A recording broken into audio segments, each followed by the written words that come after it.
জিভ দিয়ে যে মুখ দিয়ে মায়ের নাম উচ্চারণ করবেন, জয় কৃষ্ণ কালী মায়ের জয়, যত উচ্চারণ করবেন তত আপনাদের সেই পুণ্যের ফল আমাদের থেকে যাবে। মা ঠিক খাতায় লিখে রাখবে, জয় কৃষ্ণকালী মায়ের জয়। আমি কতবার মায়ের নামাকে ডাকছি, তাই আমাদের যখন সুখ আসে, দুঃখ যখন আসে, জানবে দুঃখের পর ঠিক একদিন সুখ আসবে। তাই মায়ের প্রতি বিশ্বাস হারালে হবে না, বিশ্বাস ভরসা রাখতে হবে।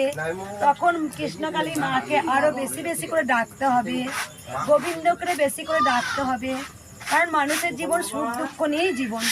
তাই আমি কিছু পাবো বলেই মাকে ভালোবাসবো, আর আমি কিছু পাবো না বলে মাকে ভালোবাসবো না, এটা হতে পারে না।